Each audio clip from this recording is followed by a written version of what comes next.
Hey y'all.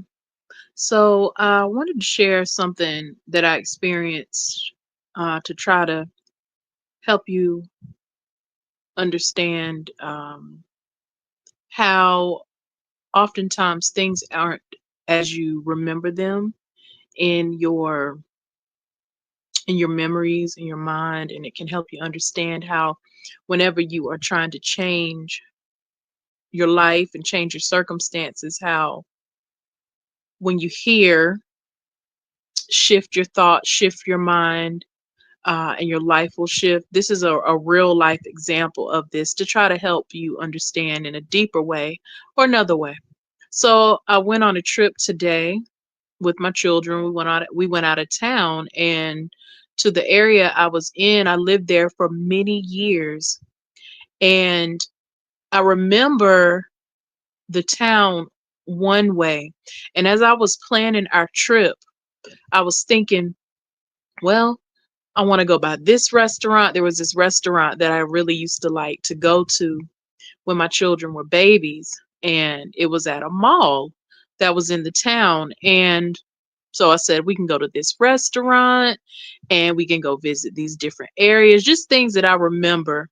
In this town, there were so many experiences that I had in my early adulthood and the beginning of my middle adulthood, like late 20s, early 30s, that time period.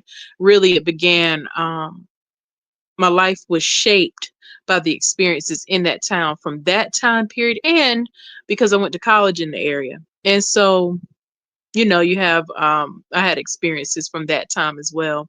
But while we were there, let me back up. Before we went on the trip, I looked it up because I couldn't quite remember the name of the restaurant we used to go to, but I looked up the mall trying to jog my memory to remember, okay, this was the name of the restaurant. I can see it. I can remember how good the food was and all that stuff, but I just can't quite remember the name. Crazy. Yeah, I know. But anyway, this was maybe last week or the week before at the time of this recording. So I looked up the mall. Well, the restaurant's no longer there. And not only is the restaurant no longer there, the whole mall is gone. Mall's been closed for like 5 years. And I started thinking to myself, wow, now here I am. I'm thinking of all these things that happened, all these experiences I had. I mean, life shifts, like, oh my goodness, some heart wrenching experiences that I have, but they helped me get to where I am now. Um, they were part of the journey. But I sat and I thought to myself, well, I'm thinking back about all of these things that happened there in the area, and I'm thinking about the the food at that restaurant and how much I just really used to love it and all that stuff. And this place is not even in existence anymore. So that was the first thing.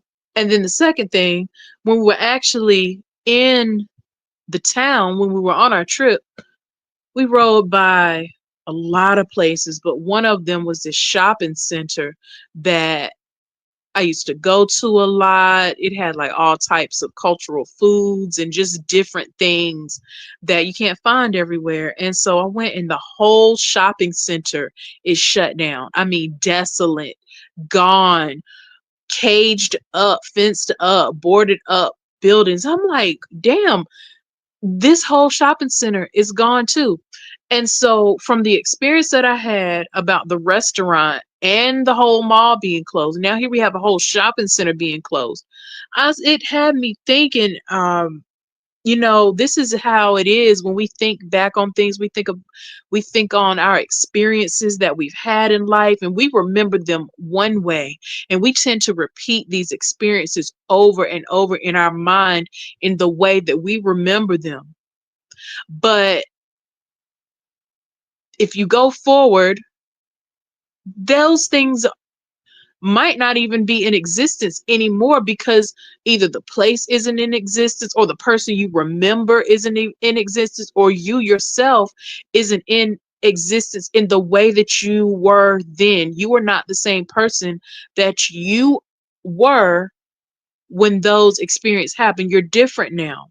A lot of you are different now. I'm different now. And the way that I remember the area looking, I know areas grow, but everything just changed. And it just was like a big shift and a huge example of how we remember things one way, but then when you go back and revisit them, they're often not the same. And then on a grander scale, if you can remember a whole place being in existence, but you go back and it's not even there, well, this is how when you hear with the law of assumption, um, and new thought, the new thought movement, how they used to call it back then in the early 1900s, late 1800s, where you hear about revision and changing the past and creating new memories, creating new neural pathways, creating new experiences, retraining your mind, reprogramming your subconscious, all of these things. When you think about it, well, if a whole physical place that you remember is no longer there, it's physical. It's the actual physical presence of something that is no longer there. Well, you can do the same thing in your mind. You can do the same thing with your memories. You can do the same thing with how you think about yourself and your circumstances, because you have changed as well. If a physical place changes, then you know an emotional space, a mental space within you is moldable and changeable, because everything begins with thought.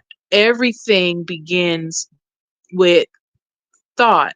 Then the thought becomes a physical thing. So if the physical thing can go away, so can the mental thing. But it just takes deliberate work, and it takes realizing that even though something happened, even though you had an experience, even though you might remember something one way, well, there's multiple ways that same circumstance, that same experience can be remembered. There's multiple perspectives to everything, because it's dependent on who's seeing it, the circumstances, what state of mind they're in. And so this is just an example in a physical way how things change. And in your mind, I know for me with this, I kept thinking about this place and I'm thinking about it as if it's still there, but it's not even there anymore. And so this is a reminder that although things happen, although you might have certain experiences, that's old news. Now, you have to heal it. Depending on what the experience is, you do have to heal it, so that when you go back to begin to reprogram your mind to see yourself in a different way, when you begin to think of yourself in a different way and speak your circumstances in a different way and all those things, there are some areas that you have to heal so that you can begin to do that. Oftentimes people will have a hard time with the revision or creating a new way of thinking, creating our own reality, whatever you want to call it. Because I'm sorry I'm moving my camera around so much, but I'm I'm kind of sitting slumped over. I need to change my posture. But a lot of times people have trouble with that because there are things that are causing them emotional distress. The heart and the mind work together. So when you heal an area, according to my perspective, experience, and understanding, when you heal an area, it makes it easier for you to begin to see it a different way. And so I hope that this makes sense. I just wanted to come on here real quick while this was fresh in my mind and let y'all know of this. And because it was just so poignant to me, like, wow, this isn't even here. I'm thinking of a place or something that happened that isn't even here anymore. So if this isn't here, then what else? What else am I holding on to or thinking about that isn't even real anymore? I'm gonna leave you with that. Like I said, I hope this makes sense. If it doesn't, just let me know in the comments. Ask me questions. I would love to help you understand this in a better way. But yeah, that's what I have. I'll talk to you guys in the next video.